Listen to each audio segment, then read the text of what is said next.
Sam Darnold for MVP? Daniel Jones is human again. And did you watch that Bears-Bengals game? The Manchild Show with Boy Green live starts right now.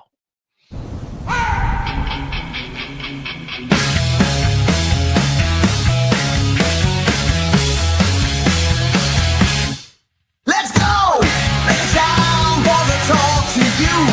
'Cause when Jones born, it's all we're gonna do. And Boy Green is always on the scene. And we're gonna always bring to life saving. So get ready, ready. Get ready, 'cause here they come. All right, I'm ready for a football Monday. I don't know if you are. Boy Green, good morning. Welcome. Manchild Show with Boy Green Digital, our Monday live show. It's our Monday morning quarterback show. We get to question everything that these coaches do, including what the heck was Jaden Daniels doing in there, for goodness sakes. Ooh, we'll get to the ugly. We'll get to the beautiful. We'll get to it all. Boy Green, good morning. How are you, sir? Hey, I'm doing great. And again, something that was missing from that cold open, we got to give a big congratulations to the Buffalo Bills for slaying the Kansas City Chiefs once again in the regular season. They have their number in the regular season. And as Anthony Prohaska told us a couple of days ago, this game meant even more for pushing the Chiefs down and pushing the Bills up, especially with how the New England Patriots continue to perform. So shout out to Danny in real life interacting on Twitter. Go Bills, go Bills, go Bills. Hey, you guys deserve it after that game. Absolutely. And the thing is this about that. The regular season is the regular season. The Bills now have to do it when it matters. The good thing about this one is that it has knocked Kansas City down another peg, and it's got Kansas City essentially, in, dare I say, somewhat of a scramble mode in terms of not only winning the conference, which doesn't seem very realistic anymore for Kansas City in terms of home field throughout the number one seed, playoff, right? Right. Yeah. But the other part of it is, excuse me, the other part of it is they're in a very competitive division, and now it could get a little dicey for them. And if they have a key injury or they have another slip up, all of a sudden, look out. They could find themselves in danger of not making the playoffs or having They're a not low in the playoffs seed right now. Right, or having a low seed and do it. They had a bad start, so you're right. I mean, to say that, but we all believe that they will. But you got to win the games first. So it's better to be in a position to do it. And the Bills needed it again to keep pace with the New England Patriots, who they're going to face in the not too distant future and have a chance to to claim back first place in that division. But for the time being, that was a very, very big win for the Bills. And it does certainly put Kansas City in more of a compromising position. And you don't mind that if you're Buffalo either.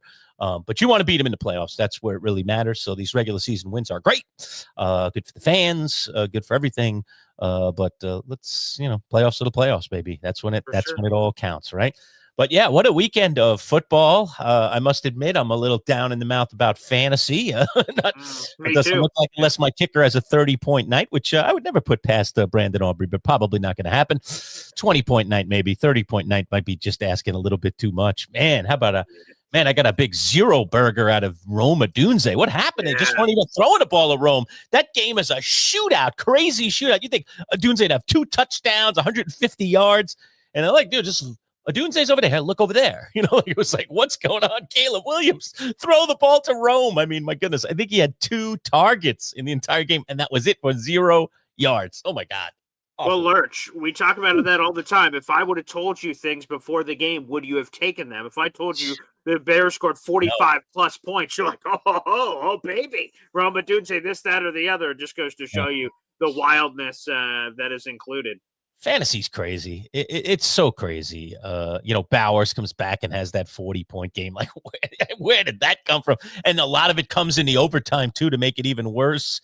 Right. I know Jamie, the FedEx guy, is feeling it this morning. Man, he was running away with his fantasy matchup against Austin. And now this thing is a big-time battle where Jamie's probably on the wrong side of it at the moment. We'll see. It'll all come down to Monday Night Football. It's the old kicker against, a primetime player. So we'll see how it all breaks down. But, man, fantasy's cruel. It's cruel. I'm glad that I have the breathing space, dare I say, to lose a matchup. And you got scored on big time, too. I saw Brian Drake's team had a monster week. So you had a 160 points. Yeah. But that wasn't my problem against my opponent. My opponent had a mediocre week. On a normal week, I'd beat him, but not this week. Apparently, that's the ebb and flow of fantasy. That's why it's good to get those W's in the books early, so that you can step up a little bit. You know, your team's gonna have down weeks. I mean, you haven't been playing fantasy long enough if you don't know that. Your team is gonna have some down weeks. You just hope that it doesn't happen week after week after week. All right. Anyway, and let's also this real quick. One more fantasy nugget, Lerch. So I see that also in the Chumps League, you are going to lose to Tatiana, last place team. Oh yeah, in the last place team. And here's this, right? So Tatiana had Cooper Kupp in her flex yesterday, and it looks very bad that he plays on Sunday Night Football. But there was a lot of bad signs throughout the week that he wasn't going to play. So she needed somebody, but she had no one on her bench. She said, "Hey," she asked me, "Hey, do you think there's anyone in free agency worth picking up?" And I look and I'm like, I don't know how this is going to work out, but you might want to pick up Colston Loveland. I said, that might be a nice ad. Nice. He scored 30 points against you and is the reason you lose. So, oof. So I take credit in taking you out in the Chumps League indirectly. Nice. Yeah, well, I am where I am, and you are where you are, though. So that's a good point. All goes down. That's fair. Yeah, I hate to lose. I'm looking good in the Triple C against you, pal. I got you in the Triple C. All that smack talk. I think that's our first mano a mano this year in any of the leagues. I think so, yeah. And I got you in round 1, so we'll see how round 2 and round 3 goes in the other leagues. But I did get you in the. It looks like I'm going to get you. It's not over officially, but I'll get you. Looks like in the Triple C. So it looks like I got at least one W coming my way. But there you go. I'm going to go 1 and 2 this week. Ooh, haven't had many of those this year. It's been a lot of 3 and 0s. So 1 and 2. Ouch, ouch, ouch. Yeah, a lot of guys went crazy like that. Loveland had a massive week.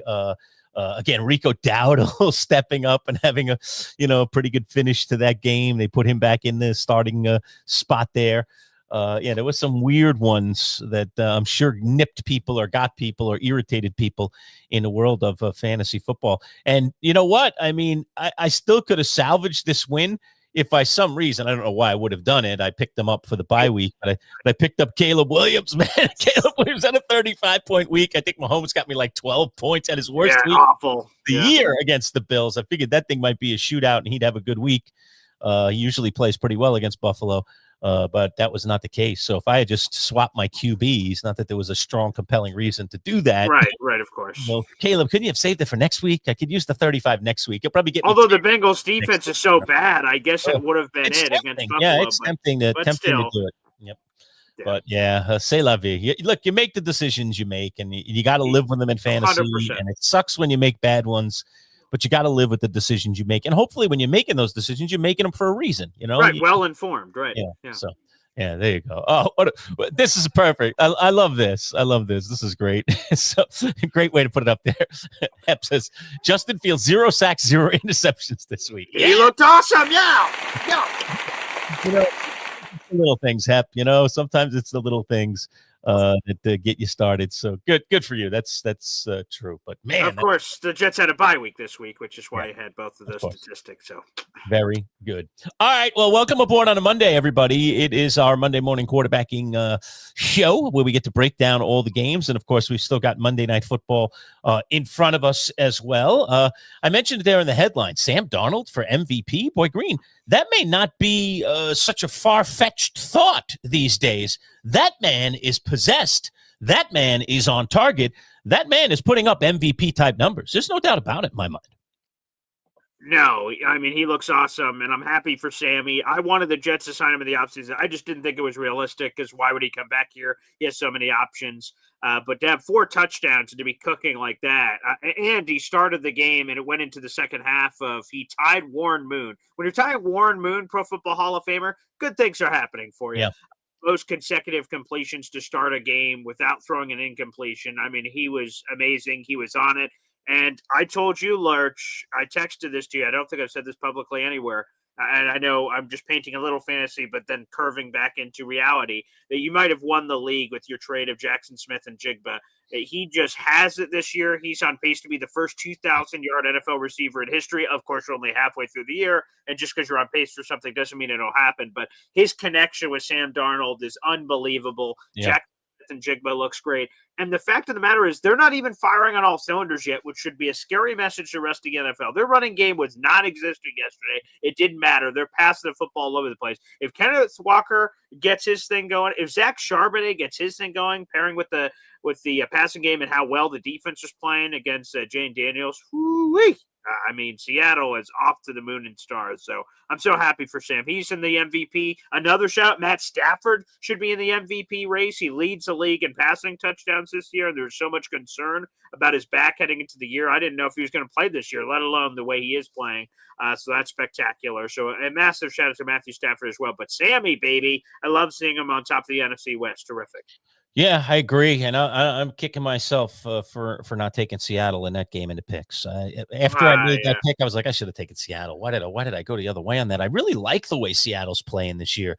So that was a strange one. I don't know. I've done some strange things in the picks this year. I gotta get my head screwed back on correctly here. Well, I mean, again, Jaden Daniels was likely coming back. They're an underdog. They're at home. They're desperate. Seattle was winning. I could understand. And I went for Washington too. I understood how I went there. But I shouldn't have bought the desperation. I think that's sometimes not good enough reason.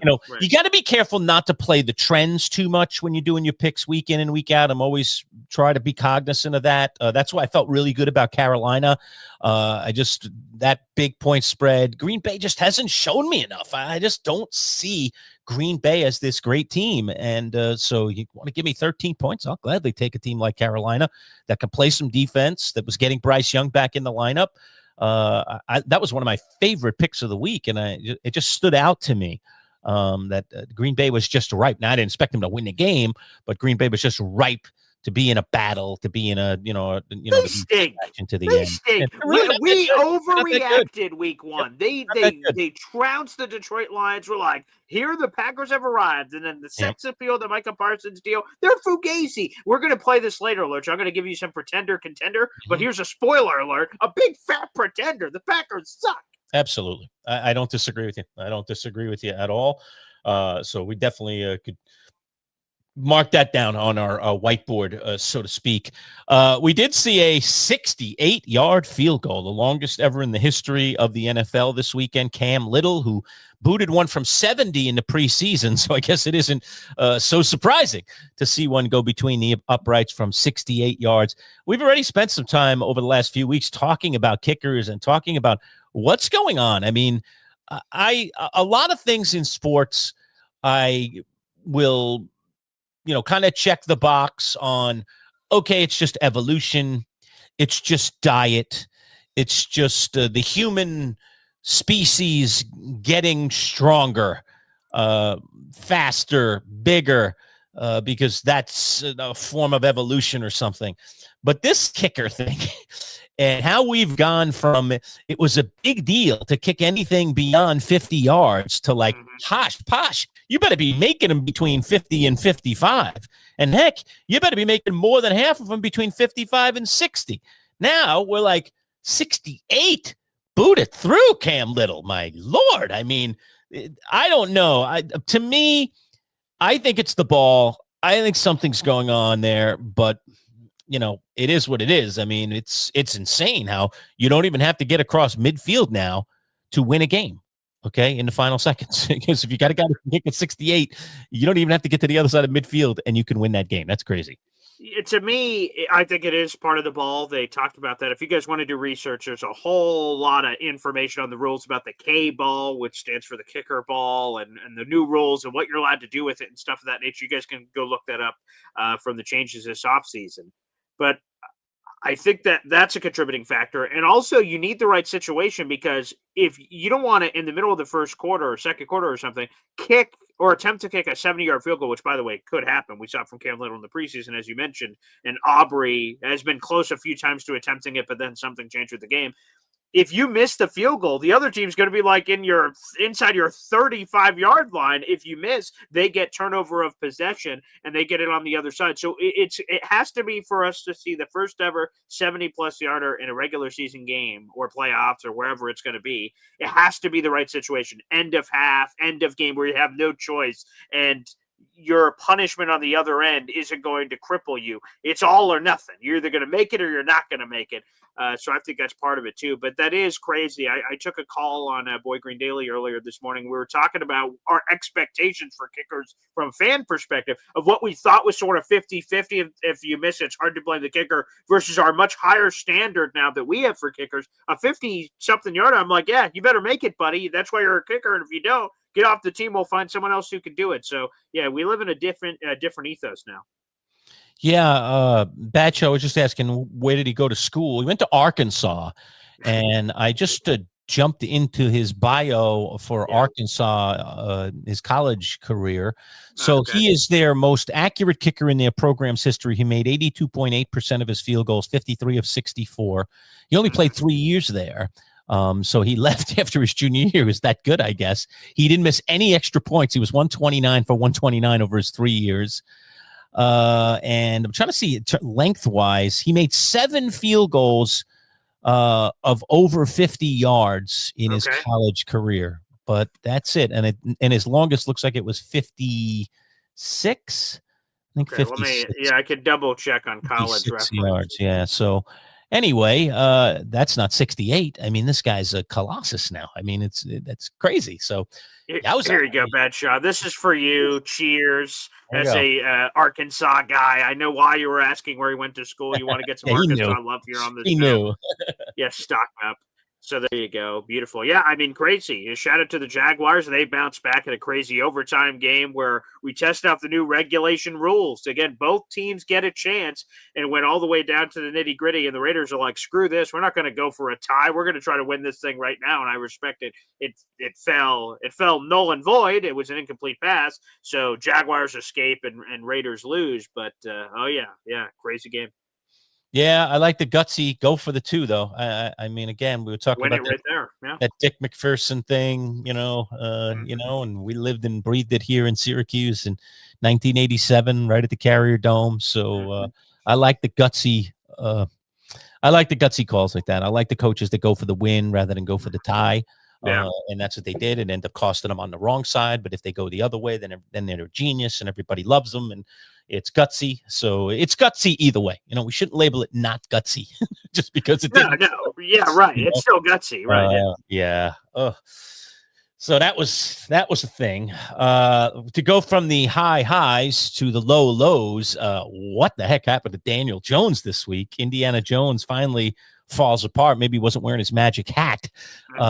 Because Jones, 5 turnovers in total, 2 of them fumbles, 3 of them interceptions, albeit one of the picks was deflected, so maybe more like 2 interceptions, but he gets credited with 3. I'll give him credit after the game, took total responsibility, says I have to be better than that, yada, yada, yada.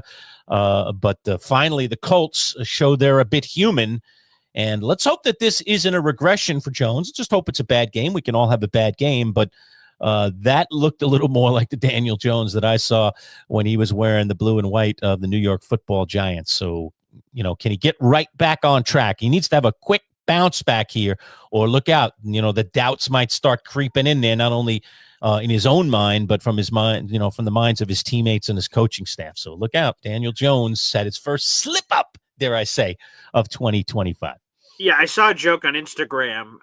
There's a scene in Toy Story, one of the newer ones, where Buzz Lightyear, he's going crazy. So what they do is they reset him back to factory settings. And that's what the joke was for Daniel Jones. He was reset back to his Giants factory settings, so he was able to turn back into his crappier version of himself. I mean, it was bizarre. Again, there was some stuff that wasn't his fault, like the deflected one up in the air, and it just happens to fall right into a Steelers hand, which is unfortunate. And then you look at where those turnovers happened, and they were all in scoring range for field goals and things in Steelers plus territory. And man, I mean, they're right there, and they made a wild comeback too to make it even more interesting. The final score is a touchdown, but they lost a lot more decisively than what the final score was. I was watching that game too. But yeah, I think the Colts can bounce back. I don't think it's fake. I know this is what a lot of people were waiting for, the other shoe to drop. Aha! See, this is the real Daniel Jones the entire time. And I really believe in this Colts team. They've got a really good offensive line. Jonathan Taylor, prior to yesterday, was having a terrific season. Daniel Jones was looking very good. The defense is sound. There's a lot to like. Pittsburgh caught him. right in the chops, and I think Indy's going to bounce back. But hey, we'll see next week. Yeah, it was a very good defensive effort by the Steelers. Got to give the Steelers credit because everybody's looking at the Steelers lately going, look at what they've got in front of them. And already people are chalking them down for a loss against Indianapolis because, with the Ravens back to closer to full health, at least with Lamar back in the lineup and starting to get back some of that defense, the thought was, here go the Steelers. They're going to get caught, who knows if they even end up making the playoffs. Well, the Steelers had an answer for that this weekend. They took one of the best teams in football and turned them over, 5 times. That's always good. Hey, look what the cat dragged in. Singer, bandmate extraordinaire, Nick Lamangino in the house today. I guess he was talking about that, 2-point conversion thing. He says, Yes. Gutsy, I like that. Nick, you can respond back in the comments if you're still out there. So how do you like the show open, man? Your voice is on it. You've been emblazoned in history, at least for the foreseeable future of our radio show with our new show open. That is indeed Nick Lamangino's voice. And he wrote that piece. It's his piece of music and his voice, an original piece written by Nick for you and me, Boy Green. So we'll see what he thinks of the new open. I did send it to him okay. when it was done. So this was not his first taste, but he can now publicly declare whether he likes it or not. I do know privately what he declared, but let's see if he can declare it publicly in our comments section today. But Nick, good to have you aboard, and thanks for tuning in this morning. It's our Monday live show. It's the Manchild Show with Boy Green Digital. Don't forget, if you're not already a subscriber, pop that subscribe button right now. We're giving away a brand new golf club, and once we get to 500 subscribers, you can win it just by simply subscribing. It's a Cleveland Highbore XL. I want this thing out of my bedroom. I'm tripping over it every couple of days here. So let's get it out of here. Highbore XL. All right. Beautiful head cover, leather. All right. And then here's the club itself. I mean, never been hit in the plastic. It was donated by our friends at Play It Again Sports down on Erie Boulevard in DeWitt, where you can get, gently used sporting goods at very, very good prices. But also you can, they do sell some new items as well, including something like this, a brand new golf club that they donated to our radio show as a giveaway. So again, if you haven't popped that subscribe button yet, we please ask you to join our little growing community. And once we get to 500 subscribers, hopefully sooner rather than later, we will give away that golf club to one of you 500 lucky people. I might have to incentivize even more, Boy Green, maybe to get some extra, juice in the. I think I'm going to have to do the same thing, right? To push it over the top, because we're close, but we're not close. We're like in the range. Telethon right now. You ever volunteer to do work in a telethon, Boy Green? I have been aware of other people that I know that have done the telethon things for charities and stuff. I have done both sides of the telethon. I have when I lived down in New York City and I was a little neophyte. I volunteered 1 year for the Jerry Lewis telethon, the muscular dystrophy telethon that Jerry Lewis, the actor, did for years and years. And I went into New York City and I was one of those geeks on the phone, behind the people hosting the show, taking the orders and, writing it down, taking the pledges and writing them down and then holding up a little, handing it over to the host. Oh, we got a pledge. Look, we got a $200 pledge here. It's Marge. And, Kansas City, who's giving us $200 for thanks, March. Do that kind of thing. Yeah, right. Then I've also been on the other side of the telethon. We did a telethon for many years in the radio world for WSYR radio. That's W Syracuse. And WSYR did a telethon for years and years to benefit the local children's hospital here, the Golisano Children's Hospital, which is down at University Hospital here in Syracuse. And we would every year, and I think they still do that telethon. I think I saw something earlier this year. And we would bring in a lot of our hosts and personalities on the radio to, chat up and try to get people to pledge. And I remember being like the carnival barker, so to speak. All right, come on, here's the phone number, blah, blah, blah, blah, blah. Give out the phone number. You say, come on, help the kids here. Let me talk to this doctor. Come over here. Tell us about the kids, Or sometimes we'd have the kids on. I do a little interview, how long you been in the hospital, Sally? I understand that, you're in for, such and such disease, you'd have a heart to heart with a kid or with a doctor or with a parent. About, listen, your money is going to help this kid right here. So, right now your money's going to get yourself perhaps a, you're not money, your click, is going to win yourself a free golf Right, club. it's free. Free to Hardly subscribe. as hard to sell that versus hard cash money out of your pocket to Even go easier. Yeah. So, but anyway, I've been on both sides of the old telethon thing. So yeah, we're right now we might have to juice it up. Right. Yeah, we might have to juice it up. I'll have to see what I've got in my collection. Yeah, I was actually down in I was on a I shouldn't call it a spring cleaning, but a fall cleaning project in my basement because it's almost winter, really almost a winter cleaning project, but we're in the fall. And I said I was finding some things down there, Boy Green, for future giveaway. So I found a couple of interesting articles. Like, here's an interesting one. You want an off the beaten trail thing that I'm willing to give away? Okay, all right. It's just been sitting in my basement, in a box. Okay, but a number of years ago, I acquired a harmonica. All right, a harmonica. Yeah, I'm aware of a harmonica. Harmonica. Thank you for that. Right? Yes. Yep. I acquired a harmonica from, of all people, one of the lead members of the Blues Brothers, Dan Aykroyd. Okay, so I got Dan Aykroyd to autograph both the harmonica itself and the case that this harmonica is in. I have both.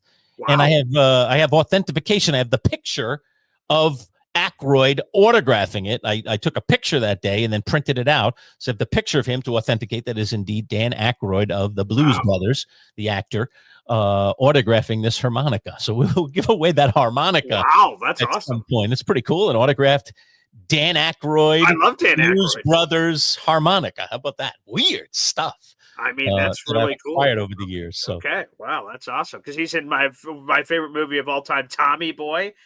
He's the car salesman on the other side at the end of the movie. So Ghostbusters. I mean, yeah, man, he's in everything. Yeah. I think the Blues Brothers still holds the record. The movie holds the record for the most police cars smashed up in a single movie. I think it still holds that. You can look at the number, Boy Green. There's a number on it, but I think the Blues Brothers, because they were being chased all over the place, and there were more police cars wrecked in that movie than any movie, I think, in the history of movies. And that's like a factoid, a great little knowledge fact on the Blues Brothers movies. How many police cars were smashed up in the film? Do you remember the number, Lerch? Oh, God, no. But I mean, it's over 100 for sure. I mean, yeah, it's 103 is what I have here in front of me. Most cars destroyed in a movie production. Although others have some sort of claims here for different ones, like Transformers Dark of the Moon had 532 cars destroyed. The Junkman is close with 150 cars, but I think the Blues Brothers thing is specifically to police cars. Specifically police cars. As opposed to these other ones. So yeah, it looks like 103. By police cars. So there you go. All right, little side fact. I just I don't know how we got off on that tangent, but nonetheless, that's where we have gone. All right. Oh, wait. So real quick, Nikki Lamagino says, I just tuned in, so I didn't get to see the Open. Do we play it again? I guess we could if we wanted to. All right, here we go. This is a for you only production. Boy Green, take it away.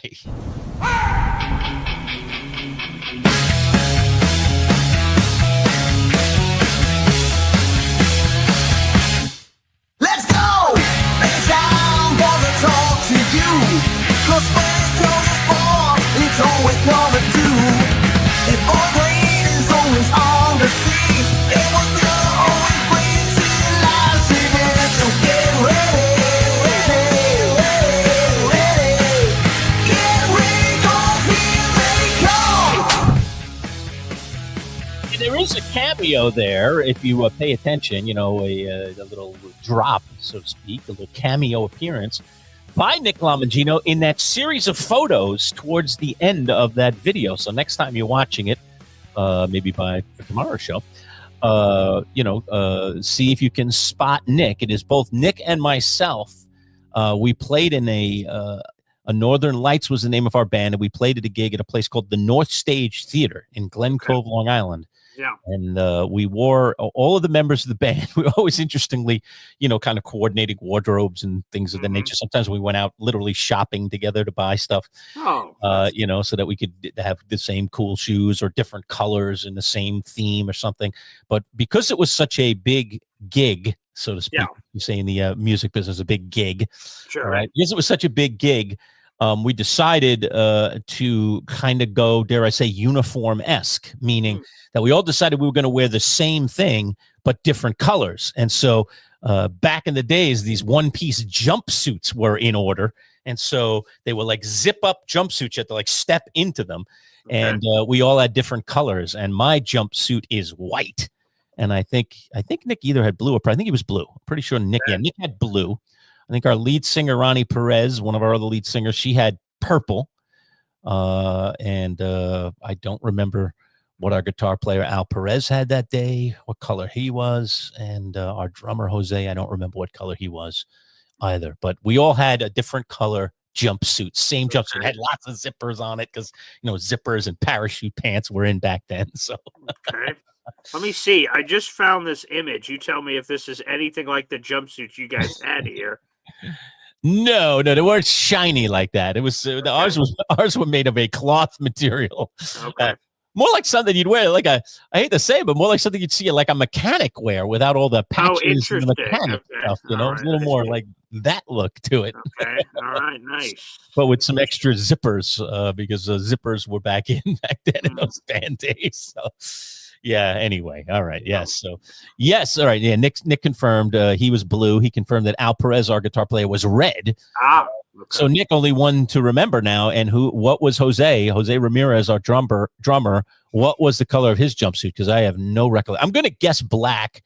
Black. So I think Jose liked black, but I don't remember if he was black or not. So Nick, you're going to have to dig up the old pictures and see if you can find out what color jumpsuit.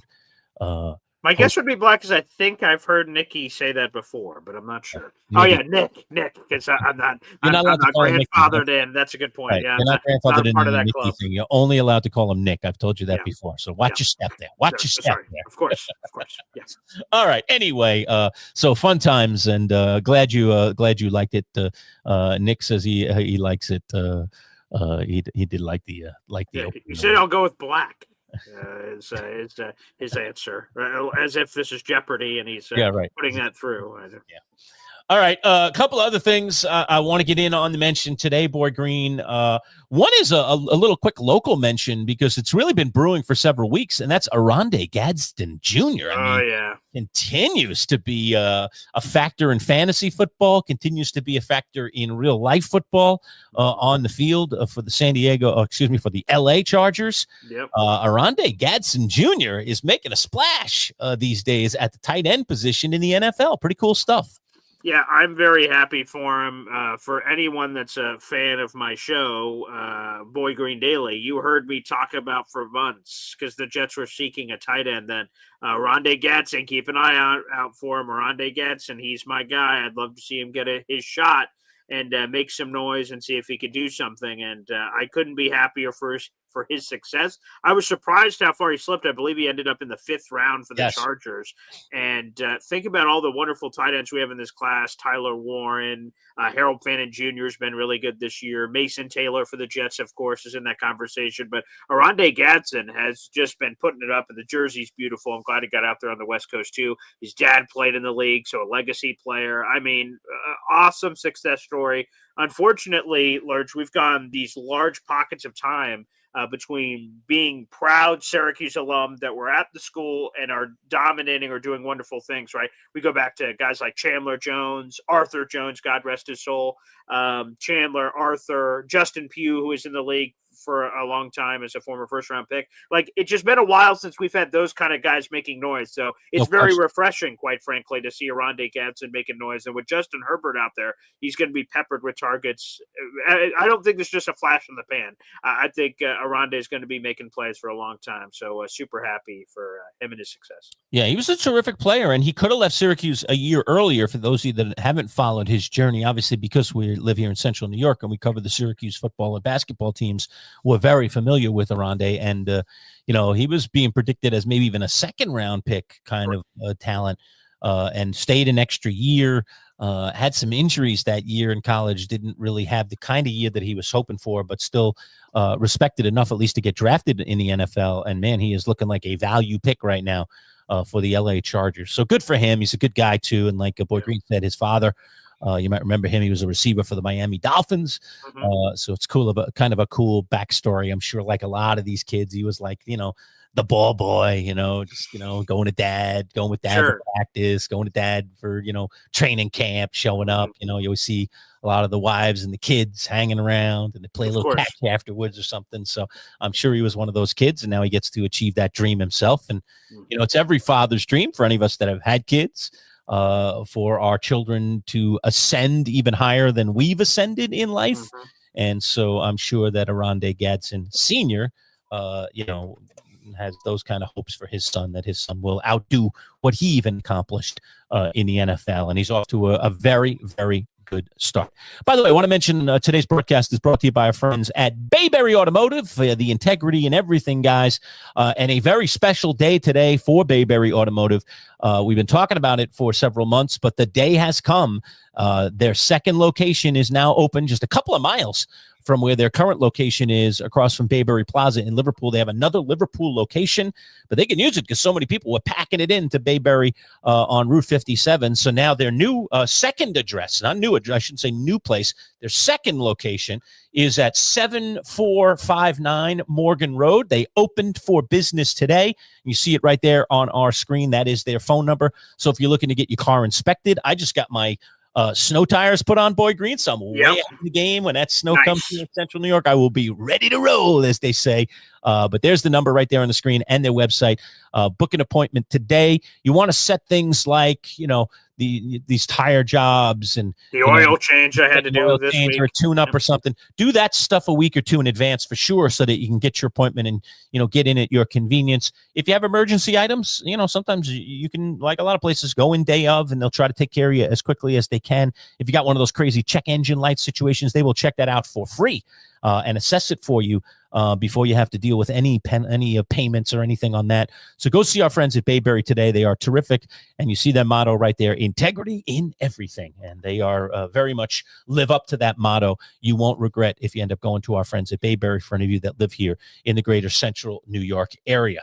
Wow. News of the day, Boy Green. I still want to go back and talk about a few of the other games, but I want to get to this story sooner rather than later. But the Philadelphia Eagles apparently are playing chess while everyone else is playing checkers, dare I say, in the world of free agency and in the world of the trade deadline. They have picked up another asset. I think this is now the third trade that Philly has made leading up to the trade deadline. Correct. And they got themselves a really good player here from the Miami Dolphins who's going to add to their pass rush. And we saw last year in winning a championship what a big deal a pass rush makes, and Philly is fortifying it once again. Yeah, Jalen Phillips from the Miami Dolphins, a pass rusher extraordinaire. They have to give up a 2026 third-round pick. It is a rental. Phillips is set to be a free agent after this year, but again, there's always comp pick bingo that you can get involved with. And yes, I'll go back to Jalen in a second, just to the three trades. They made a trade with the Jets, getting cornerback Michael Carter II. They got another corner, Jair Alexander from Baltimore. So it's sort of curious, what are they going to do with all these corners? They move in Michael Carter back to safety where he played in college, or where is everyone going to line up? Jair Alexander, obviously, when healthy, has been phenomenal, and same thing for Michael Carter. And then you go to Jalen Phillips. The Eagles have been aggressively exploring the pass rusher market here ahead of the trade deadline, which, by the way, is tomorrow at 4 o'clock, Tuesday, November 4th at 4 o'clock. And Jalen Phillips, to me, I think is a great kick of the tires. He's still only 26 years of age. He did have a blown-out Achilles in his past, but this is a guy that has 8.5 sacks in his career. He's dynamic. He's disruptive. And with the Eagles, he doesn't have to be the guy. They've got a lot of guys over there. So I think that's going to put Jalen in a really good position. And for Miami, obviously, they fired Chris Greer, their general manager, who's been with the team since the turn of the century, where he started as a scout 25 years ago. So obviously, they're open for business. You got to keep an eye on Jalen Waddle. We heard the New York Giants trade rumors for Jalen a while back. We'll see. Apparently, they're seeking a first-round pick, so that might be a little rich, but they're trying to trade off a bunch of those assets. So Bradley Chubb is another pass rusher out of Miami that could be on the move. You have Jalen Waddle, who we just talked about, and maybe more. We'll see what happens. So Miami clearly open for business as they look to turn to the page to next season, because it looks like there will be a regime change beyond just the general manager, but I guess we'll see what happens there. So good kick of the tires here for Philly, and hey, be aggressive. You have 1 million picks. They projected at the start of this offseason to have like 13 draft picks. Flip them for a couple of proven veterans. Are 13 players going to make the Eagles rosters as rookies? Probably not. So start using those picks. Other teams value those, and it's a win-win. Let's do a quick temperature check here, Boy Green. You on the Jets, me on the Giants. So what do you want the Jets to do here at the trade deadline? Well, first off, Jalen Phillips going to the Eagles eliminates the Eagles as a possibility for Jermaine Johnson. NFL insider Diana Rushini reported over the weekend from The Athletic that the Jets and Eagles had trade discussions about a Jermaine Johnson trade. Now that the Eagles have gone to the different pass rusher, Jermaine Johnson's off the table for the Eagles. The Jets have a lot of names that could be in the mix here at 1-7 coming off of their bye. There's Jermaine Johnson, who we just talked about. He's their pass rusher. He's got 2 years left on his deal. There's Will McDonald. He's going to have 3 years left on his deal after they exercise the 5th-year option in May, so he's still under contract for the foreseeable future. They have Breece Hall, of course, who's very talented. Everyone's looking at Breece Hall. They're on the offensive side of the ball. They have Quincy Williams, an all-pro linebacker. That's at the second level of the defense. He came off of injury last week. Of course, Quinnen Williams, if you want to go big-name hunting. So there's a lot of big names here. To me, the rental players are the ones that I would circle in permanent marker and say, okay, if you're set to lose these guys and you're going to lose them for nothing, then you might as well possibly get something. So, again, Quincy Williams comes to mind. I love him as a player. He's exciting, it's splashy, and he helps the Jets win games this year. But with how the Jets already paid Jamie and Sherwood, it seems unlikely they're going to turn around and pay Quincy as well. So you might as well trade him to a contender. So Quincy, to me, is the one that I think is most next up for grabs for me. I'd probably keep my hands off the pass rushers. I wouldn't trade either of those guys, but Quincy seems like the one I'd circle. Okay. For the Giants, I got 2 things I'd want for Christmas. Okay. I'm not looking to get rid of anything. I don't know that there's anything on our roster that's worth enough anyway to get rid of. So I want the Giants, even though they are not going to contend this year, to acquire, but acquire primarily for the future. And my wish list starts with a wide receiver. I do think they need to get a proven wide receiver in this group that can be a true complement to Malik Neighbors when he returns next year. And then the other thing is a continuation of a continuation of a continuation, Boy Green. Just go out there and find me another good piece to your offensive line. For the Giants, it might be a serviceable center because I don't like the way they are at center right now. They invested a draft pick in John Michael Schmidt, and I just don't see it with this guy. He's just not big enough, not strong enough. There's too many weaknesses in his game. I'd love to see the Giants go out and see if they could pry a good interior offensive lineman from somebody and then build on that, and hopefully that guy would turn into a starter next year and give them a little bit more offensive line depth. I think they have some other nice pieces. I think they've done better in recent days other than the disastrous Evan Neal thing. If they can get anything for, I guess that's the one piece I'd say, all right, go ahead. But can they get anything for Evan Neal? A 7th, maybe, you know. But I mean, that's worth so little in the game. I mean, is it just still worth it to try to fix him? I don't know. It's a disaster. That just whole thing is just a disaster. But you hate to let him go for nothing. So if you really can't get anything other than the 7th rounder, then keep him, and he's a backup, and he's a practice squad guy, and maybe someday he snaps out of it. I mean, gosh, that guy is huge. He's a monster of a man. He's obviously very, very strong. He just hasn't been able to adapt his game, and it's surprising to me, coming from a program like Alabama, where he's playing the top of the top, the cream of the crop in terms of pass rushers and opposing defenses in the SEC, and he just hasn't been adaptable to the NFL for whatever reason. I just wish I could understand it. I don't. The Giants must have a better beat on this. Is it just work ethic? Is it just other things going on in this guy's life? I just wish I could put a finger on why Evan Neal hasn't at least turned out to be a solid starter. If not just a solid. So you expect a lot more than that out of a guy in the top 10 pick. Yeah, but at least a solid starter in the NFL. Like, he's not even a solid backup right now in the NFL. definitely not. I'd be scared to play the guy outside of a preseason game right now if I'm the New York Football Giants. So I don't know. That's just all I want for Christmas is another offensive lineman and a wide receiver to go along with Malik Neighbors, and then whatever we end up getting in this coming year's draft. Maybe the Giants will be a little bit closer to being good. And, of course, all I want for Christmas is a new defensive coordinator, too. Shane Bowen. Yeah. This is just horrible. I mean, if Dable's not going to go, and there's a good possibility he could, but if Dable's not going to go, the defensive situation has to change, period. It's just this defensive coordinator is just not working with this group of guys. They can't stop anything. It's terrible. Yeah. Saw it again this weekend. Yeah, I would say a couple of things here. First off, I would say on your wide receiver wish list, that's what I said when Malik Neighbors went down. Get someone for now, because Jackson Dart is trying to develop right now. And also, hopefully you have him under contract for the future, and then you can pair up with Neighbors, and it's great for business in 2026, and you get to learn everything and sort of come to grips. I think that'd be great news for that. And also, back to Evan Neal for a second, I don't think he's ever going to live down the stupid comment he made about fans flipping burgers, where he said, hey, you guys are throwing rocks from your, crappy house. What are you doing?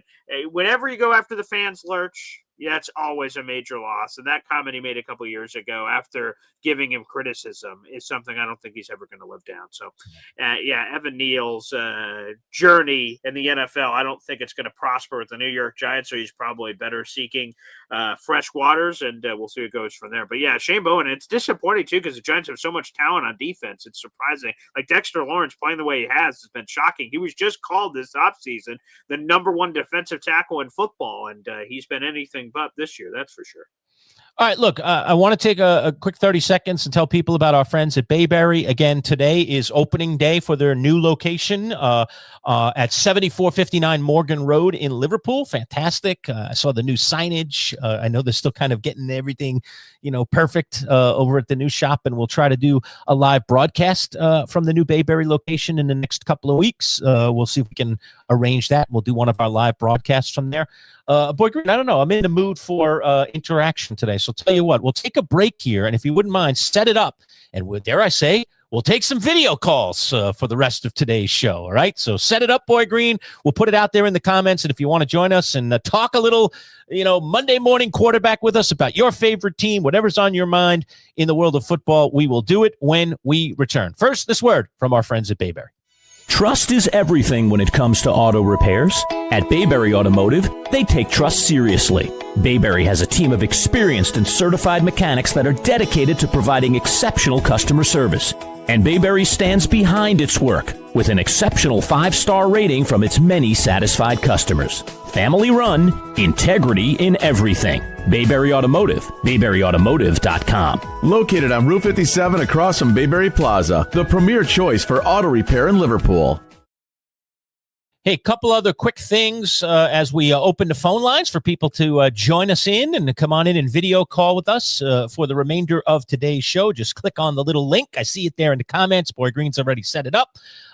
So you can jump on in and we will see you, dare I say, in the little old waiting room, and we'll bring you along and let you chat with us for a little bit today. We will have regular phone line openings once we get to 500 subscribers. I told Paul I wanted to build a real audience before we started taking phone calls. And so when we get to 500, we'll do this regularly. But like I said, I'm in the mood for a little interaction today. So we will open up, dare I say, the video call lines if you want to chime in during the rest of today's show. Boy Green, a couple of injuries I want to get to as well. One of them is that terrible issue that ends up happening in the Washington Commanders game. I mean, they're getting trounced. They're really getting beat down. Now, we see this from time to time in the NFL. A head coach leaves in most of, if not all of their starters. But this is an interesting one because Dan Quinn, down 31-7, punts the ball away, clearly indicating, and this is in the fourth quarter, I don't know, less than 10 minutes to go in the game. He punts the ball to his opponent and basically says, yeah, no point in going on fourth down here. We're not going to win this game. We're down 31-7. We're not showing any signs. It's just not our day. And so they punt the ball away.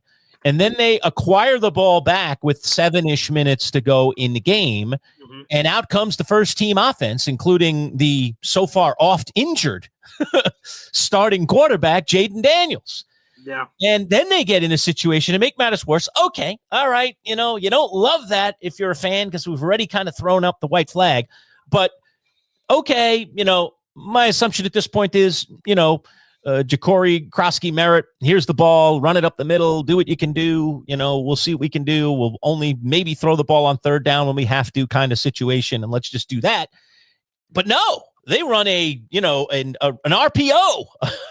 And on this RPO play, in this meaningless moment of the game, Jaden Daniels gets clocked and he dislocates, it appears, his left elbow. Luckily, it wasn't his throwing elbow, but it's still his non-throwing elbow. And he might miss the rest of the season now because of this. And now Dan Quinn is living in a massive temple of regret. So quick comment on that, Boy Green. What do you think?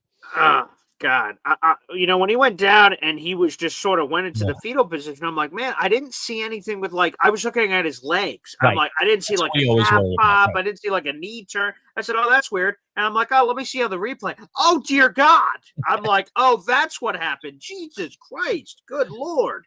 And that's an unfortunate placement. Jaden's a competitor, so he's trying to fight for every inch, and that's what happens. His body gets twisted up, his arm's in the wrong position, goes out. And believe it or not, according to Ian Rappaport, it might not be season-ending. He might just miss a handful of games here, which I don't understand. Okay. How a dislocated elbow, how do you pop that back in and then he's just back out there? And especially with where their season's headed, I don't know. I may, look out for the long term for my guy Jaden Daniels there. But, yeah, that was disgusting, and I know Dan Quinn is getting it.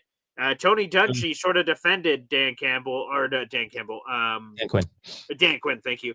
He defended him a little bit in the postgame, saying, hey, man, he's a competitor, and you want to get some momentum heading into the next week and stuff like that. But Rodney Harrison let him have it. He said, what a boneheaded decision. You can't leave your guys out there. So you're damned if you do, damned if you don't. But to me, you just got to pull the guys. Well, once you wave the white flag, which to your point, situationally, time-wise, they did earlier, then you got to be all in or all out. You can't be half in, half out. I feel like that's sort of where we ran into. That was half in, half out. Yeah. All right, video phone lines open for the first time in a while. Boy Green, go ahead, pop them in. I see Old Yank hanging with Manchild and Boy Green today. What's up, Old Yank? What's up? Not much. Just hanging out. What's going on, fellas? It's on your mind today. Yeah, and be ready for this, Old Yank, because in a future bar night, when you're just happen to be there, and they're like, all right, folks, trivia, who was the first caller ever on the Manchild Show Boy Green Digital? Someone's going to go, excuse me, Old Yank. It's going to be Old Yank. So just be ready to be the first one ever. So very nice. Yeah, I was just dropping in real quick. I'm at work still, but who do you want to acquire within the next, 24 hours? I mean, Giants boy over there is Jackson Dart to feed, so they've got sexier names than I'm gonna have. But I'd love Olave, or I'd love Waddle. I couldn't believe the Giants would even take a swing at something like that. But the Giants not going to give up a first round pick for a receiver at this point, so that's an out if that's indeed what the Dolphins are asking. You never know; they could come down on their price a little bit. Maybe I'd go to a third. I don't know. Would I give a second rounder for Waddle? Maybe I would. I don't know. Yeah. I would. I think I'd give a second rounder. I like some Waddle. He's a pretty good player, I think. Very good. He'd be a great compliment to Malik Neighbors. That'd be a nice tandem. What about the Jets, BG? Yeah, I mean, I've heard the rumors that they're looking at a safety, and I get it, literally, speaking of Syracuse guys, Andre Sisco, unfortunately, tears his pack. We're going to hear from AG in 20 minutes, so he will give us the latest on that if that is indeed season ending. So I get starter hurt, you need a safety. But where the Jets are, with all due respect, at 1-7, I think it's sort of rearranging, deck chairs in the Titanic. I think you play whatever safety you have to play. I'm happy with Malachi Moore's development. Tony Adams, slap on the cheeks. I guess you're back out there. I don't need a Harrison Phillips, who they got at defensive tackle. I don't need that kind of ad at safety. The Jets are 1-7. They are what they are. Play whatever safety. But if there are long-term plays that are available, again, John Mechie III I thought was interesting, who we traded for this week in the Michael Carter trade. Okay, a young wide receiver that you could sort of evaluate for half a season. Okay. A young offensive lineman's out there. All right. The Jets are going to have some offensive line decisions to make. That I'd be sort of intrigued with. A young off-ball linebacker outside of Francisco Mauigoa that you could put back there too. Maybe. Definitely. But, I don't really have the big Jalen Waddle, Chris Olave sexy name. To me, I think it's like a Jarvis Brownlee Jr. Who? Oh, all right. Here we go. Young guy with upside. Let's see what he does. And he surprises us. Heck yeah. I think I have to agree with that. We need some more depth out there. Fingers crossed. Old Yank, thanks for calling, man. Appreciate you. Yep. Not a problem. Y'all have a good one. Yeah, have a good day at work, man. Again, want to pop in on the phone lines. Link is right there in the comments, and you could be our next video caller. We're in an interactive mood today, you might say. I'll tell you who's not in an interactive mood is Tucker Kraft, who maybe now lost for the season. Nothing official yet, but they think it could be an ACL. There's a tight end that's been doing a phenomenal job for the Green Bay Packers, and could be gone for the season if indeed it's an ACL. Brutal. Tucker Kraft's been awesome this year. And again, a big reason why I'm sure a lot of folks are so excited about Green Bay and their, their prospects for this season was how well he was playing. And then you mix in the other wide receivers, whether it's Romeo Doubs or Christian Watson coming back from injury. Like, they have a lot of intriguing pieces, but Tucker Kraft was this guy with a lot of yak ability, yards after catch to make plays, break tackles, and things of that nature. So a devastating loss if it is what the team is fearing right now. There's no question about it. So that part gives me the heebie-jeebies for Green Bay. And I don't know what you're going to do at tight end in the middle of a season. Those aren't growing off a tree, so they may have to get creative there. And I would just say in general, real quick, we have 500 people in the room. Guys, make sure you pop that like button, baby, and show your support no matter where you're watching here on the show. We're streaming live on my YouTube channel, my Twitter, and the Manchild Show with Boy Green YouTube. You also could have come in on the Manchild Show with Boy Green digital Facebook page where the link is also posted, and that call-in link is live on both of our channels, the MC Show digital channel, it's a pinned comment, and the Boy Green channel, also the pinned comment. Again, for the first time ever in MC Show digital history, we've opened up the phone line, so feel free to take full advantage. Go ahead, Manchild. Did you watch the Bears Bengals? I did. I was entranced by that game. I mean, that was no reason to keep my Giants on at that point. And the back end of that game was phenomenal. I mean, phenomenal and phenomenally bad, if that makes any sense. I mean, what the Bengals did at the end of that game by getting and recovering the onside kick and then taking it down the field and punching it in and taking the lead, you were just like, oh, man, what an epic, this is the Bengals offense showing that it can flex, the special teams coming up with the good play, yada, yada. And the defense does what it's been doing all season. And like a sieve, they let the Bears march down the field. And then on the play that Loveland scores the touchdown, I mean, it literally are two safeties converging on him. They could have knocked that ball out of there. Instead, they almost like knock into each other, bounce off him. He just bounces off and then runs it all the way into the end zone for a touchdown. Oh, my goodness. I mean, what a swing of emotions for those people in Cincinnati. Oh, brutal.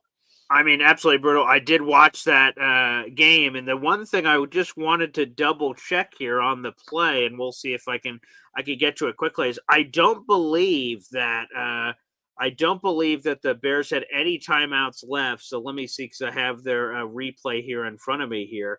I don't believe they had any timeouts left. So if the Bears, and they did not. So Caleb Williams completes this pass, and if that tackle would have happened, they would have had 20 seconds left at the 35-yard line. So I guess they could have had a chance for a field goal, but field goals are crazy. Didn't take the field goal. Correct. Yeah, that's right. So we would have said they were down by 1 at the time before that crazy touchdown. But I mean, that was just a wild game.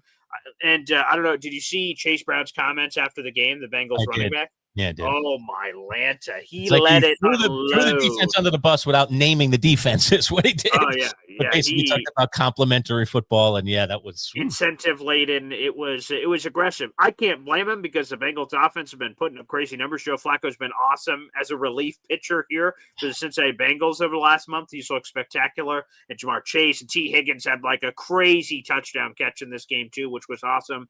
And the defense continues to let him down. I mean, this is historically bad. This Bengals defense is on pace to be the worst defense in NFL history. And that's a lot of history. And absolutely unbelievable. And the Bengals thought they fixed this issue. They fired Lou Anarumo, who's been there forever. Yep. And then they bring in Al Golden from Notre Dame to he's going to fix it. And it's been an epic disaster. Yeah, he hasn't fixed it. Crazy. And I'll tell you this, we have the NFL trade deadline, right? Old Yanks asking, Jets, Giants, what are we going to do? Like, what about the Bengals, man? All of a sudden, you've lost to the Jets, and everyone's making things about that. You lose to Bears, now you're at 3-6. Now what do? Do you keep Trey Hendrickson? You probably sell him off to the highest bidder and let's go as long as the hip checks out from an injury perspective. Sorry, Joe Burrow, you're on ice. It was unlikely you were ever going to come back anyway, but you're definitely not coming back. This team stinks. And so everybody get healthy and let's look forward to next year. That's what I'd be doing if I were Cincy. Yeah. Got Higgins coming off a big game too. I know they paid Higgins, but is he dealable? Oh, is that where you want to call Giants boy over there? I don't know if I want T. Higgins, but all I'm saying is, you want to sell guys when their stock is high, and Higgins' stock coming off of this game is pretty high. He's had 2 good games in a row now. This is like in fantasy. If I had Higgins right now in fantasy, knowing that there's a few more weeks before the trade deadline in fantasy, just like kind of like less than that in the NFL, I'd be out there going, "Hey, T. Higgins, you might want this guy. He's been solid recently," because I don't trust him. I don't trust T. Higgins in the long run, especially with Jamar Chase there and the kind of numbers he puts up. I don't know if you can again pay 2 guys plus your quarterback that kind of money and expect to put a solid defense on the field. I mean, if all the money's going out over here, there's no money for this piece. And they haven't been able to do it through the draft, and they need to rebuild this defense. And if they want to do it during the Joe Burrow era, they got to do it quickly, Boy Green. You know what that means? You got to pay people, right? And if you're going to pay people, you got to have the money to pay people. So to me, the Bengals are in a tough spot because they're paying the wrong guys at this point. I hate to say it that way, but they're paying certain guys right now that are going to hurt them long-term in trying to put together a complementary team, as Chase Brown was saying. I mean, they need to have at least a competent defense. And right now they have a completely incompetent defense. That's for sure. By the way, breaking news just coming in. It is official. Tucker Kraft did in fact tear his ACL. Out for the season, and he is gone. Brutal news for the Green Bay Packers and for any fantasy football owners that may have had Tucker Kraft out there minutes ago. That just coming from ESPN NFL insider Adam Schefter. Big weeks in fantasy too. He's been a monster. He's had a couple of monster weeks. We ought to spend a little bit of time on the Buffalo-Kansas City game because 28-21 is the final. Kansas City did have their chances late in that game and couldn't capitalize. Got to give the Bills a lot of credit. It's in their building, but that pass rush was getting after Mahomes and really rattled them late in that game. I think, to me, that was the difference in the game. Yeah, and Chiefs' offensive line, unfortunately, had 2 injuries. In the middle of the game, Juwan Taylor went down, and then they were shuffling pieces in and out, so that didn't help Patrick Mahomes at all. Now the Chiefs are heading into a bye week, again, staring themselves at the mirror, barely above 500. Denver leads that division. Like, man, this is going to a different level entirely if you're Kansas City. And, again, with this trade deadline, do they make an aggressive move? Say, you know what? Clearly something's lacking here. We need to zig while others are zagging and get aggressive. What is that move? I don't know, but something certainly there, Lerch, to definitely consider here on the channel. Lerch, it looks like we have another phone call to get to, so let's do it. It's Badshaw here on the show. Beautiful sunshine of Arkansas today. What's up, Badshaw? How are you? Yes, sir. Oh, I know I've been walking around in our parking lot trying to get service, so I'll make this short and sweet. But So Cam Little kicking that 68-yard field goal. My question is, do you guys feel like your team, so Lerch, the Giants, BG, the Jets, would you feel comfortable with your kickers making a 68-yard field goal? Do you think they could do it? That's a good question, Betcha. His leg is like falling off every other week. I was just about to say, who the hell is your kicker? Who the hell is your kicker over there? It's Graham Gano. He's back. Gano's back. You see, it came back last week, and he haven't done much, but yeah, Gano is back now officially. So we're not running out that Mac the man. Yeah, whatever the hell he is. So do you feel, so to answer Betcha's question, do you feel like Gano, you'd be comfortable with him attempting a 68-yard field goal? I'll be perfectly comfortable with it, but he isn't making it. So okay. I don't want to give the other team the ball on the other side of midfield, so that'd be a flat out no for me. Nick Folk, you think Folk still got the 68 in that old man leg there? Well, we saw it in person. All of us were together. It was me, you, and Badshaw there. Badshaw having some technical difficulties, but thanks for the call, Badshaw. We saw Nick Folk's new career long, which was a 58-yarder. And I thought he had some extra mustard on the sandwich. He probably could have gotten it to 60. I don't know if 68 on that kick. But again, I always think about this for kickers, right? And it translates to a game. If I win in fantasy by 1 point or 100 points, I don't care. Did I get a win? I got a win. Right. For a field goal for Nick Folk, he probably made it. He probably would have been good from 2 more yards out for a 60-yarder for Nick Folk. So people say, man, he couldn't have kicked a 68-yarder. He didn't need enough to kick a 68-yarder. All he needed was a 58-yarder. That's what he did. So I do believe that Nick Folk could kick a 68-yarder with all the new rules and everything, and the ball and how it all changes. Yeah, I'll roll Folk out there. He hasn't missed a field goal all year. He's been as clutch as it comes. And what a late decision this Jets front office deserves credit for. They had some slappy kickers in camp. I'm like, oh, this is going to be a disaster. And then last second in the middle of camp, they're like, hey, Nick Folk's on the couch. Let's sign him. And he's been spectacular. So what a late, random, let's just test out what this guy has. And people were saying, ooh, nostalgic because he was with the Jets during their playoff runs previously. But it's not just nostalgia. He's been great. He's the field goal percentage leader in the NFL over the last 2 years, and he's leading them again this year. Why? 100%. He hasn't missed. He's been great. 68 might be a little out of his range. That's probably true. I think he'd kick something over 60, but I don't know if he could kick 68. I'd put him on the low fringes of the 60. By the way, Brandon Aubrey is on bye next week. I have already grabbed Nick Folk to be my kicker next week. So I think I'm going to roll with Folk and the Jets next week while my boy Aubrey is getting a week off. So that tells you how much faith I have in Nick Folk. He's been great. He's really been a good kicker for the Jets. Solid. Hey, by the way, random, just because you brought this up earlier, apparently the New York Giants and Las Vegas Raiders have had preliminary trade discussions for Evan Neal. It hasn't led anywhere yet, but they've had some initial discussions, according to NFL insider Josina Anderson. So, hey, maybe something will come of it. Maybe not, but maybe. There you go for Josina Anderson, just a little bit ago. A couple of bags of potato chips and a soft lunch. What it is, what are you getting for that guy? I mean, there's no way you could give up any more than a seventh rounder for him these days. I mean, even to dabble into the sixth would be overvaluing what Evan Neal at the moment is. I mean, you're taking a complete flyer on a guy who's been an absolute bust. There is no sugarcoating it. He has been a complete bust. But because he has the first round thing in front of his name, because he was selected by a team in the first round in the top 10, as it would be for the Giants, perhaps there's some sucker out there that says, this guy was a first-round pick, and he did go to Alabama, and, was, protecting those quarterbacks down there. Look at the film. It's awful. I mean, it's just god-awful film. There's no good film on him in the pros. You'd have to go back to college football to find good film on this guy. Yeah, which, again, I don't know. I don't know if it's there. But, again, hey, if you're the I don't know, because I guess getting rid of the contract would help if you're the New York Giants, getting that off the books, I guess. And if you're some other team, if it's a 7th, 6th round pick swap or something, I guess it's worth kicking the tires because offensive linemen are so hard to come by. But you have to think, why are the Giants getting rid of this guy if the issues are the issues? I think that's something else to consider too. Oh, mama. All right, rest of the games. Before we talk about Dallas, Arizona tonight, Boy Green, let's see. Seattle takes care of business against Washington. We mentioned that.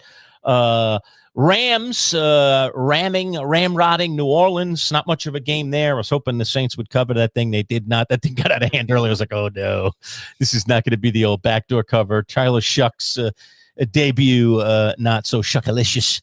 Right there. Kamara, I just traded for him in fantasy this week. I didn't want him, to be honest. He had less than a point. I will tell you, here's breaking the fourth wall of trade negotiations. I wanted a different running back on the roster, and then the person I was traded with came back to me with Kamara. I'm like, maybe he gets traded at the deadline and his value skyrockets. Right, fine, I guess. If that's really where you want to, here's how the deal's going to go. This is a do or die piece. All right, I guess if you have to include that in, fine. But absolutely terrible. Did not help my fantasy. Yeah, probably didn't even need that piece in that trade, but you got an extra piece, but it hasn't turned out to be usable yet. Maybe he do get lucky and he gets traded. That's the only way he gets saved. Go to the Chiefs. We mentioned the Raiders going for the 2-point conversion and not getting it, and they lose 30-29 to Jacksonville. That was an excellent game in terms of a watch there, much more competitive than many thought, and I did have Vegas in the points there, so I was happy about that I got away with the victory. Tennessee surprising a lot of people, hanging around against the Chargers and did cover the spread. That spread was 9.5, 27-20 was the final. as the Chargers beat Tennessee. Denver, man, that team, call them the fourth quarter guys right now, Boy Green. That team is the best finishing team in football this year. They just find a way in the fourth quarter to just do whatever they need to do. Houston got 5 field goals from Kayemi Fairburn, but still could not win that game with a very stout defense, holding on, but not getting it done in the fourth quarter. And Denver comes away with the victory 18-15. Denver was underdogs in that game, 1.5, so they win it outright. That was pretty cool. And yeah, CJ Stroud gets hurt in the game, gets absolutely whacked late, and gets a concussion. He's out for that game, so we'll see what happens with Houston there. So that's devastating. Yeah, major props to Denver. Denver's leading the AFC West, and with the Chiefs losing again, that gap continues to grow between them. So 100% salute to Denver. They've been winning in a lot of creative different ways. The way they beat the Jets versus the way they beat your Giants, that crazy game. I mean, they've just done it in a lot of different ways, so they deserve a lot of credit. Sean Payton, Bo Nix, and that entire group. To your point on the Jaguars-Raiders game, we just gave all this credit, like, oh, look at this former Jets quarterback, Sam Darnold. Oh, he's killing it over there in Seattle. Sure. But look at Geno Smith. They just gave him $75 million and just traded a third-round pick for him, and a disaster. I mean, the interceptions, the mistakes, boy, that thing is totally imploding. And, man, I like Pete Carroll. He's such a fun, affable guy. I want great success. He officially, when he coached his first game for the Raiders this year, became the oldest NFL head coach in history to ever coach a game. And I love Pete. And it doesn't look like that at all if you look at Pete. Like, he looks like he's just a young, jubilant 50-something, even though he's not. And so I feel terrible for him because I don't know how long that leash is going to be for Pete Carroll and Tom Brady and this whole group and try to turn this thing around. And they tried to bring the Seattle boys back together with Geno and Pete. I don't know how much longer that lasts, so I feel terrible for them. And then on the Chargers thing, I don't know how much love I need to give Tennessee versus the Chargers, because the Chargers are chargering, so they're constantly hanging games in the balance that they shouldn't be. And they lose Joe Alt. Another devastating injury. Yep. You lose Joe Alt, you lose Rashawn Slater, and now who the hell is going to be protecting Justin Herbert? Now. Yep. Justin Herbert may be the next Andrew Luck, where they just don't put a competent offensive line around him, and it erodes his career. So the Chargers, sure, they won the battle. I'm not sure if they won the war. Tennessee, good for them that they kept a competitive game for anyone who had the gall to pick them as a 9.5-point home dog, but man, the Chargers give me the heebie-jeebies. They're a hard team to believe in at this point. Yeah, I would agree. And that's quite the race out there in the West. By the way, as I work my way back into the earlier games, I was much better as Anakin Skywalker than I was as Darth Vader making the picks for our Halloween-themed pick segment. I went 2-5 with one game left. All right, as Darth Vader. So the Force not with me, Boy Green. As Anakin Skywalker, I went 4-2 on the early games. So I got off to a great start. It's usually the other way around for me. I got off to a great start. I was like, all right, I'm going to have a big weekend. And it all just came apart.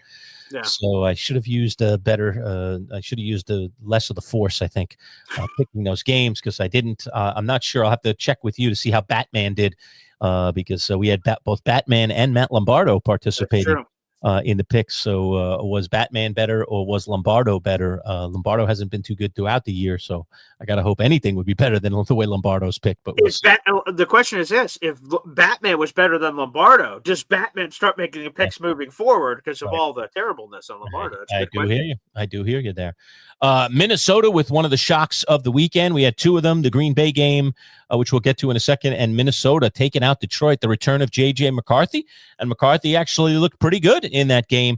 Potential injury coming out of it with Aaron Jones, although word on the street is that, it's minor and may not even cost him next week's game. But big win for Minnesota, 27-24 in Detroit over the Lions. Ooh. Yeah, I got Jordan Mason, so if Aaron Jones wants to take some time off, I'd really appreciate that. Right? Thank you very much. Yeah, Jordan Mason's been awful since Aaron Jones has come back, so really appreciate that. But hey, I picked the Vikings, baby. I'm a purple people eaters guy, and I've had the right temperature. I've been able to pick them when they win. I've been able to pick them when they pick against them when they lose. So I've had a good temperature, and I picked them. And I think so many people jumped off the J.J. McCarthy train, and hell, a nice little pickup for me in fantasy because Dak Prescott, my quarterback, who is playing tonight, so hopefully he and George Pickens can combine for 100 points, and I can win tonight. That seems unlikely, but he's on a bye the following week. So I wanted to pick up a quarterback ahead of time so I'm not competing against all those animals in the league. And the name I picked up was J.J. McCarthy. I'm like, man, I got a weird feeling about old J.J., and he had a terrific game. So shout out to McCarthy, the Michigan man. And I was really happy to see that. And, man, Detroit, again, you talk about the herky-jerky nature of the entire NFL this year, Lerch, where, the Lions are clearly not the team to beat after week one getting blown out by the Packers. Never mind, they actually are the team to beat. No, wait, no, they're not. So it's been all over the place. But I'm really happy for JJ and my other new trade addition, Justin Jefferson. Those guys look pretty good. All right. So that went down. Green Bay, as we know, went down to Carolina. Kudos to Bryce Young and company. That defense stepping up and keeping Green Bay from getting in the end zone all that much. So very big win for Carolina. And then we mentioned it earlier, that Pittsburgh defense against Indianapolis. Wowza. Wow. I mean, that was Tomlin-esque there. Pittsburgh needed a big response after last weekend, and they came up with a big one. They beat a really good team. They dominated them, and they used their defense as the key to it, making Aaron Rodgers' job a lot easier. That's for sure. Yeah, again, we have it in the headline. I'll sort of work this in here as we're playing this game. A little pretender contender. I still think the Colts are contenders despite their loss. I'm not going to overreact to what we just saw, even though today is Overreaction Monday. So I would have my God-given right to overreact if I chose to, but I'm not going to for the Indianapolis Colts. Still think they're a contender. Steelers, I don't know. I'm still sort of mid. I choose to punt. I choose neither to put them in the black or white category. I put them in the gray category. I'm not ready to label them contender, because if a gun was to my head and I was forced to pick, I'd put pretender, because this defense just hasn't come together on a week-to-week basis, which gives me a little bit of the heebie-jeebies, but they definitely deserve some love. And again, I mentioned at the beginning of the show, so I'm going to take an opportunity to do so. Packers are big fat pretenders. They're a bunch of fakes, fugazi, made up nonsense. We drank all the Kool-Aid, said, ooh, man, the Packers are going to be fun this year. They've just shown way too many flaws. The Arizona game, we have this game, the Cleveland game. There has been far too many inconsistencies. I'm not buying anything on this team. I'm selling all the stock if I had any left. An absolute marshmallow man pretender. And I sell them down the river. They stink. All right. I'm not in disagreement. I just never been a believer in Jordan Love. I know he had that 1 year. We had that great playoff run. Sure. I don't know. I don't believe in Green Bay either. I thought Parsons would make a big difference for them, and it hasn't been nearly the impact that I thought it would on their defense. Pittsburgh, though, with an outstanding effort, great win for them. We'll see where they go forward. I'm starting to become a little bit more of a believer in the Steelers, especially if the defense can play that kind of inspired ball. And that was against a very good offense. So we'll see if they can keep it going. Oh, the poor Falcons. The Falcons. They lose 24-23 to the New England Patriots on a missed extra point. I mean, the game should at least been an overtime affair. A missed extra point does them in after the comeback and everything against a very good New England team in New England. And they did cover the spread at 6, but, that's just, a little bit of a non-silver lining for folks in Atlanta. This team is Jekyll and Hyde. You don't know who they are, what they are. Penix was back in action. Atlanta doesn't get it done. And another win for New England, albeit by the hair of their chinny chin. Oof. Yeah, Romo misses the extra point, which is brutal at the end, which would have tied the game. And then, I mean, the Falcons are claiming some extracurricular activities took place. If you guys watch the end of that game, Michael Penix took a snap earlier than he was anticipating it, and he just sort of chucks it to the ground. Refs confer, say that's intentional grounding. The Falcons claim that the Patriots simulated the Falcon snap count with a clap. And that's normally from the quarterback center combination of clapping to simulate the snap. The center heard the clap, thought it was Michael Penix, fired the ball back, but it wasn't. The Falcons claim it was the Patriots. Now, if that's really true, that should have been a 15-yard penalty for I got to get the proper term from the NFL, what it is, but it's basically misguiding. It's a 15-yard penalty for, like tricking the snap count. That messes with the integrity of the game, something of that nature. And that should have been a 15-yard penalty. They did not call that, so then the Falcons lose. I mean, oh my goodness gracious. The Falcons are the hardest team perhaps to sort of get a proper temperature on, because they've lost 30-0 to the Carolina Panthers, but they took out the Buffalo Bills. They pushed the New England Patriots all the way up to the brink. So, man, it's been tough. And, man, the Falcons lose and the Patriots keep winning. Unbelievable. Yeah. And you're right, William. Mixed extra points have been a significant issue this year. That was what when the NFL moved it back, that was their intention, that this just wouldn't be a gimme anymore, and that this would, at times help decide some games. And it definitely has. So I think it's actually turned out to be a very good rule change. In a world where kickers are kicking it beyond the wilderness. We're getting out past 60 and now heading towards 70 yards in the next year, if not sooner. We're going to see a 70-yard field goal in the NFL. We already had one in the preseason. There's no reason to think we're not going to see a 70-yard field goal in the NFL sometime relatively soon. But I must admit, just moving that extra point back to where it is a legitimate field goal distance has created some problems from time to time. And I think that is actually good for the game of football.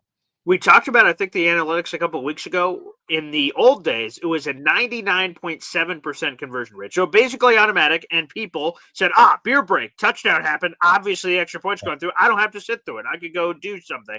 That's what they did a lot. They moved it back. The percentage is now 96.2%.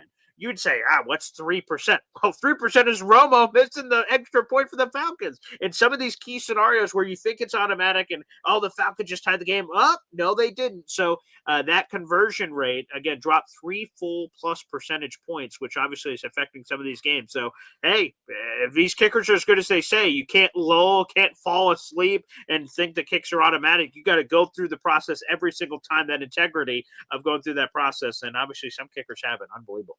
No question about it. So Atlanta goes down, New England 24-23. The 49ers manhandled the Giants. I know the final score was 34-24. So it sounds like a competitive game, but it really wasn't that competitive. Jackson Dart still looks great, Boy Green, despite the loss, running for first downs on his own, doing things that are keeping drives alive. The Giants they just don't have the horses. I mean, the defense can't stop anybody, and that's a big, big problem, especially with all these offensive players hurt. And you just can't put it all on Jackson Dart's shoulders, which apparently the Giants, it's their only choice at this particular point. I just hope that he doesn't get hurt, or that he doesn't, take the brunt of this trying too hard for a team that's likely not even going to finish over 500. But that San Francisco team, I mean, they're a well-oiled machine in terms of even all the injuries. To have that kind of offense, to constantly get this production that they get out of Christian McCaffrey. We did not see the return of Brock Purdy. It was once again Mac Jones. It looks like next week will likely be Purdy back finally in the lineup. But Jones continues to do a solid job. That offense seems to work no matter who the quarterback is, just plug and play. And San Francisco continues to roll. I know they had a little bit of a hiccup, but they're in it to win it. Hard to believe, 34-24 over the Giants. And that one, of course, was at MetLife. If the 49ers were in the playoff conversation, and really make the playoffs, because I don't think it's just conversation, Kyle Shanahan deserves Coach of the Year votes. It is smoke and mirrors. They are losing Fred Warner, their superstar linebacker, Nick Bosa, their superstar pass rusher. Obviously, offensively, they've been shuffling receivers out. Brandon Ayuk is still, like a month away or something, which is unbelievable from the complications from the torn ACL last year. They just keep, and Mac Jones, obviously the biggest one. Brock Purdy's missed most of the season with this turf toe, and the 49ers announced over the weekend that Brock Purdy will be battling this turf toe all season long. So I don't know what that means for Mac Jones versus Brock Purdy, but I'll just tell you this. Kyle Shanahan deserves massive props. Christian McCaffrey's having another spectacular year. And again, by hook or crook, they just find ways to win. And to your point, the 10-point victory was a little fugazi in terms of what the actual game was for the 49ers. But again, winning by 1 or 100, they just keep getting it done regardless of the team. Again, he deserves Coach of the Year votes. They're in the playoffs, and they look like they will be in that conversation in the NFC. Yep. So there you have it on that front. And then we talked a bit about the Chicago-Cincinnati game, but Cincinnati loses to Chicago 47-43. Again, that game in Cincinnati. A final thought on that game, if you have one, Boy Green. Was it Chicago taking it? Was it Cincinnati giving it up? That's really the question there. Yes. Yes is the answer to that question. It is both things, of course. Yeah. It is Chicago, and again, Ben Johnson, Caleb Williams having this crazy game. Again, Bengals defense is terrible, but you still got to do it. And man, to see exciting for the fans who were there because this game was like 14-13 at halftime or something. Like, I mean, it was crazy. And then the points just exploded in the second half, and the lid got blown off there. Cincinnati, again, their defensive issues to me. Apparently, according to NFL insider Diana Rossini, the Bengals are seeking a first-round pick for Trey Hendrickson. I don't think they get that on a half-season rental, quite frankly. So I don't think a contender pays that premium price, especially with the complication Trey's hurt. He's been battling a hip flexor. So I don't think they get that sort of price. I think if I'm the Bengals, I'm adjusting the price. You puff out your chest, Lord, say first-round pick. And then we get to 2 hours before the deadline tomorrow. I'm like, wait a second. What are the best offers? A 2? Yeah. All right, there you go. Yeah. That's what I'm doing. So I don't blame them for trying to get the most you could possibly get. But if you're the Bengals, you got to get something for this guy, man. Yeah. His season's a disaster. It's going off the rails. Good on them for the Joe Flacco trade that he's been more than serviceable, obviously a quarterback. But been a good trade for them. The defensive issues, they're just too terrible. They're not going to be able to overcome them this season. Hell, I don't know when they're going to be able to overcome them, quite frankly. You can't build Rome in a day. And I don't know who they're going to bring in player-wise or personnel-wise, coaching schematics or what to try to fix it. But I think the season's lost. So good for the Bears to find a way to win against the Bengals in crazy circumstances. Again, every week is a different beast. You just got to find a way to win. It doesn't matter how. Oh, old Yank plugged into the Jets presser. I know Aaron Glenn speaks to the media typically on a Monday, and so he's added a couple of quick pieces of news, BG, for you and for Jet fans. Number one, he confirmed that Andre Cisco, excuse me, is out for the season. We saw him play right here in Syracuse, and then also confirmed that Garrett Wilson should be back at practice this week. So that's a much needed, hopefully a return to the lineup for Garrett Wilson for your Jets. Yeah, roller coaster. I'm absolutely devastated for Andre. He signed a 1-year deal, and now he's going to be heading into free agency, coming off of last year where he wasn't playing particularly well prior to the injury anyway. So I feel terrible for Andre, and I knew he grew up a Jets fan and got to have season tickets and all that. And that was cool, a cool story with his family, and then playing in Syracuse was awesome. So I feel terrible for Andre, and hopefully he's able to heal up quick. You hate seeing injuries. Great news on Garrett Wilson, of course, and he will basically have a month off if he plays on Sunday against the Cleveland Browns. The Jets are at home against Cleveland in Week 10. He would basically have a month off from when he last played in London in Week 6 to what he plays in Week 10 against Cleveland. So hopefully he's all healed up, ready to go. It looked a lot worse from how he was speaking in the postgame locker room in London in Week 6, which made you think like, oh God, is he out for the season or something? And it looks like he's going to be back. Hopefully it's this week. So great news on Garrett Wilson. This Jets offense, I know they scored 39 points against the Bengals without Garrett Wilson, which was incredibly impressive. It looks less impressive every day that Bengals play a football game because anyone apparently can score that amount of points. So hopefully Garrett's back soon. Yep, sooner rather than later. All right, Boy Green, final thoughts if you have any. We've done a good job here wrapping up week number 9. The final game tonight, Dallas and Arizona. Maybe a nugget on that on our way out. Of course, again, Arizona, Kyler Murray's going to be down, more questionable quarterback injury stuff happening there. So Jacoby Brissett, the longtime traveling journeyman, is going to be getting the nod. And he's played respectable football for Arizona this year, so a tip of the cap to him. There's all kinds of drama in the middle of our show. Apparently, Marvin Harrison Sr., the father of Marvin Harrison Jr., has come out and lambasted the Arizona Cardinals for how they've been using his son this year. Oh, boy. So that's some issues. And Kyler and Marvin apparently have had issues in the past. So a lot of weird beef happening there in Arizona. I think Dallas at home, again, the line is incredibly disrespectful. Cowboys should be favored by much more than the 1.5, 2.5, or whatever the line is now for this game. So I think Cowboys roll tonight against Arizona. So shout out to Cowboys Nation for that. We'll see if it ends up meaning anything. Again, I need like 100 points tonight from the 2 to win in my fantasy matchup. So, hey, hashtag Monday Night Miracle. We'll see if we could get some magic happening there. But my final comment will just be this. Again, if you guys are just witnessing this product for the very first time, and again, we're streaming live in a lot of different places, make sure you watch the show right here on this link, youtube.com/MC Show Digital. We have surged over 350 subscribers, but our target goal for now, and hopefully many more in the future, is 500 subscribers. One of our first 500 subscribers is going to win a $400 golf club, either for themselves or a Christmas gift. If you live local, we'll hand it to you in person. But if you live far away, we'll ship it to you. So, guys, take full advantage. Subscribe to that YouTube channel on your screen, and you'll have a chance to win a $400 plus golf club. So, guys, what are you doing? It's free. To subscribe is free. What are you waiting for? Make sure you do it there. It's right there. Big fat driver, baby. The XL. All right. It's a Cleveland. Beautiful. High Bore XL. It's adjustable on the bottom, and as you can see, still wrapped into plastic. Hasn't been hit yet. You could be the first one to put some marks on the front of that club. Just got to sign up to be a subscriber. Again, do it right now, youtube.com/MC Show Digital. You see it right there on the screen. Folks, thanks again for tuning in. We do appreciate it here on a Monday. We're back live again on Wednesday. Lots of other content dropping this week. We'll have Giants insider Ed Valentine as usual. Jake Asman, our Jets insider, back coming off the bye. We'll talk with Jake about the trade deadline, about some of the things that Aaron Glenn said in his press conference today. And then we have our Bills insider, Anthony Prohaska, later in the week. Lots and lots of content. Of course, my old pal, Bud Poliquin, will be back as well tomorrow, a little brunch with Bud. So you never know what's coming, although I'm sure he's going to talk plenty about the World Series and that unbelievable Game 7 that we haven't talked about at all yet. Bud will, I'm sure, get into that in detail. It was a pretty dramatic Game 7. The Dodgers, in case you didn't know, are the World Series champion. Back-to-back. Yeah. Belly to belly, as John Sterling would say. All right, that'll do it for our broadcast today, folks. Thanks for tuning in. We do appreciate it. We'll see you again soon. Peace out. Take care.